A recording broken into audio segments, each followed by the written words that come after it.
welcome. We are back. I am Raven. This is Honey, continuing on with our Honey's Horror Review series, and we are, of course, reviewing the Halloween franchise. She is not so much well versed in horror. I am, and so this is our series where we will review and react to the movies that we watch. We just got done watching Rob Zombie's Halloween from 2007.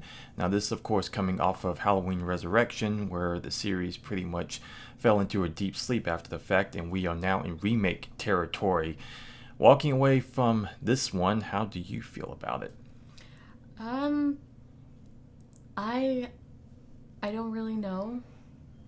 It was weird, but probably because it's Rob Zombie and I can get on board with that.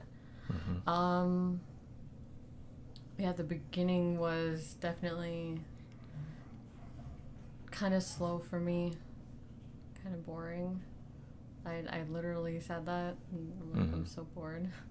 Yeah. And then, well, it time jumped, and I'm like, the very first thing I saw, it's tall. Like, all right, I'm on board with this. Yeah. And then, yeah. Yeah, she had a bit of a complaint in H2O saying Michael was not Wasn't tall tall enough. He wasn't enough. big enough. And this one, they practically overcompensate. They almost make him too damn big. Tyler Mane, who plays him, Hey, I don't care. I mean, he is huge in this movie, and it's not necessarily a bad thing, but it's one of many things that kind of. No, I think the height really adds to the menacing factor. Yeah. I mean, it does. It does add to his intimidation factor, Yeah, but the yeah. kind of thing that helps play into the original concept of Michael is that he's kind of just an average dude who just happens to be this evil person and going about doing this thing, and he's not big, he's not small, but he's just the average height.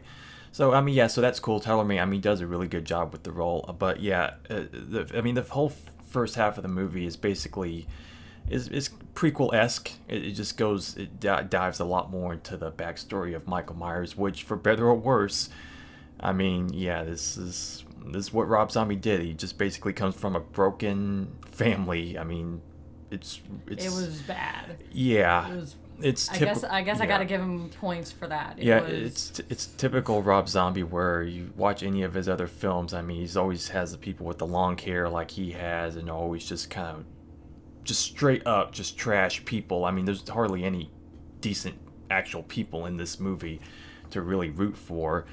But yeah, he comes from a broken home, which again, that's already kind of strike one for a lot of people. It's like, well, you're adding way too much into his backstory. The whole point of Michael is that you don't know why he's evil. I mean, you expect that originally he grew up in just a normal, average home, and then one day he just kind of snaps into what we know him as throughout the series. And so, do you think that this worked for what it was? I mean,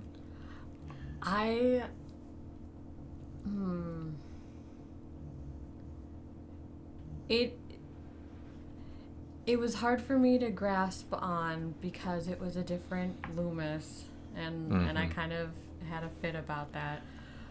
But the actor did a good job. yeah, So Malcolm I'll give him McDowell, that. he's very good. If anybody could have done it, it would have. This guy did. Yeah. I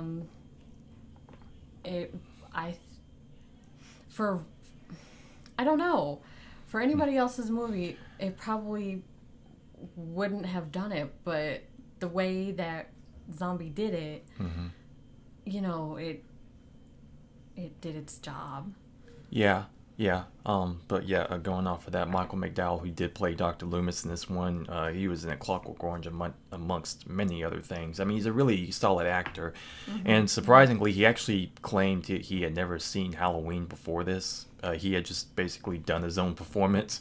But I mean, if you watch the movie, of course, a lot of the stuff is actually very reminiscent of the original. I mean, you'll hear lines repeated. I mean, the whole first half is really Rob Zombie's old thing. After that, it's basically almost practically a shot-for-shot remake of the original. And that I was like, okay, at least he's, faithfully doing it. Yeah, I mean, that's kind of where you wonder, it's like, okay, well, how close do you stay to the original? How much do you do your own thing? Now, with Yeah. this one, especially something as classic as this, I mean, it's when you look at the original, I mean, it's very, very subtle. It's very much about building the atmosphere with very little music, and it just has the right pace.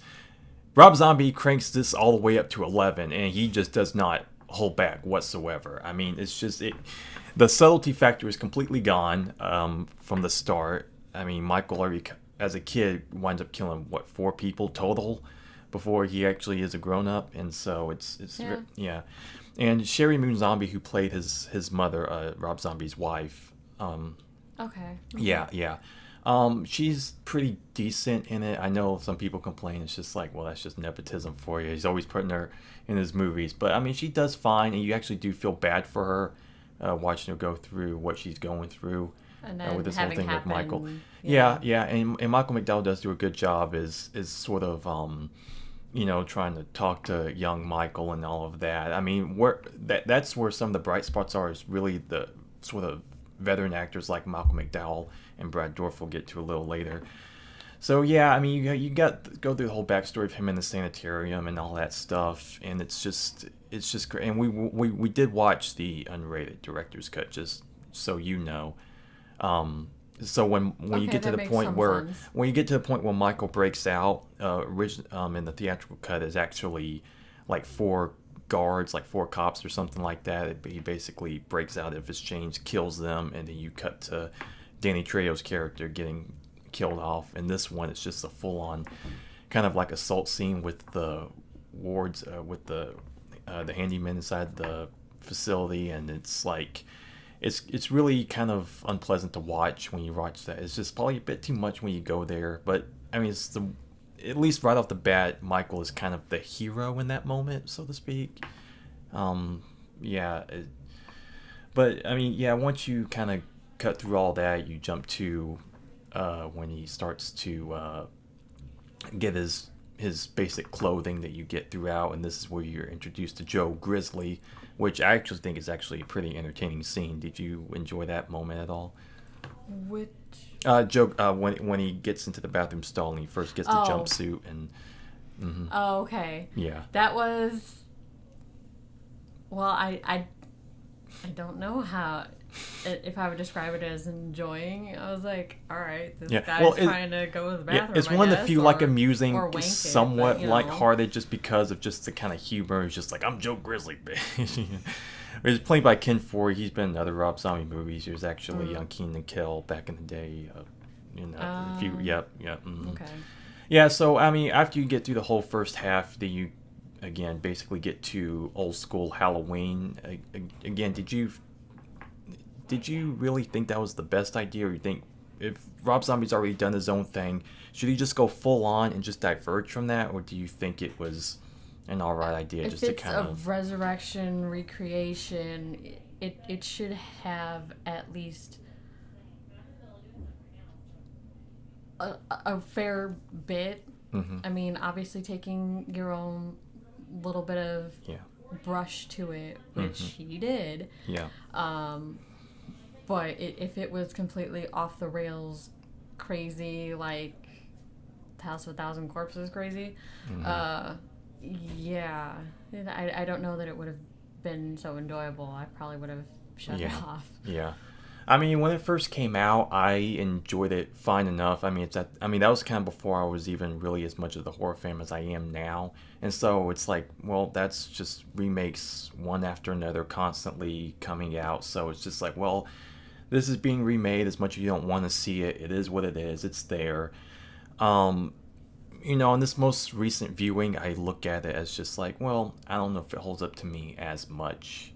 It really does. It takes away all the original elements of what makes the original scary in terms of subtlety, in terms of the atmosphere, as far as, and Malcolm McDowell does do a fine job, but he's still quite not Donald Pleasance. Yeah. It's just you do miss that I know. still. You really do. I know. one thing I will say is that with Sheriff Brackett, Brad Dourif, who's the voice of Chucky, of course, in those films, I actually really like his version in this movie a lot. You really do side with him quite a bit, I'd say. Yeah, I would have recognized the face after a while, not for Chucky, but for Grima Wormtongue. Yeah. So, yeah, if you hadn't pointed it out, it would have clicked eventually, because that actually is one of the few movies I have seen. Yeah. So. Yeah, and of course, as I said, Danielle Harris, who was starring in the original 4 and 5 films, she's actually back in this one as Annie grown up, which I actually think was actually a cool idea. She does look the part, the dark hair and everything.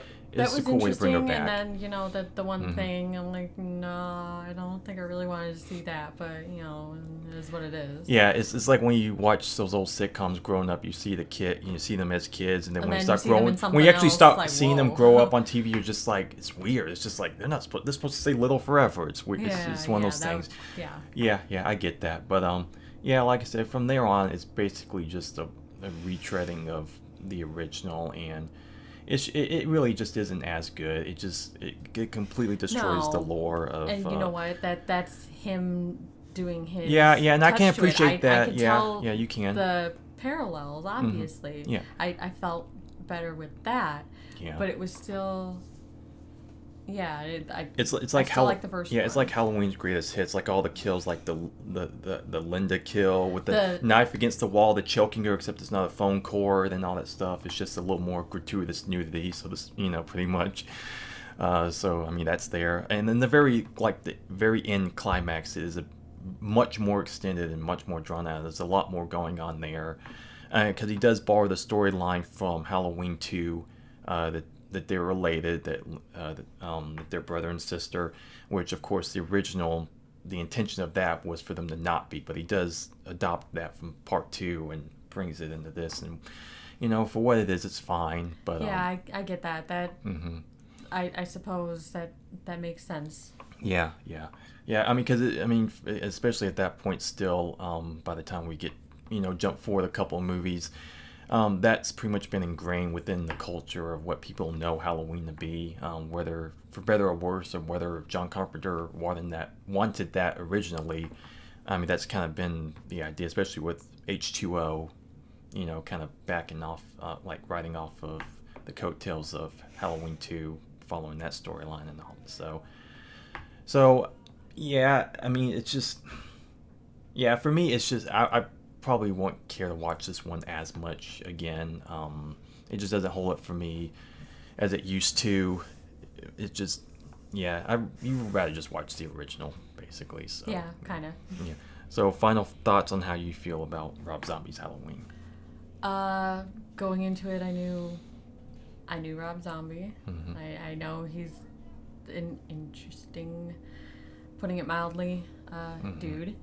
And yeah, that's what I got out of it. Yeah. Definitely interesting. Yeah, definitely people without clothing. That's for sure. And definitely kills, especially in the beginning. That was crazy. Yeah, pretty crazy. So it just, like I said, to me it doesn't hold up as much. I'd rather at this point just kind of go back and watch the original.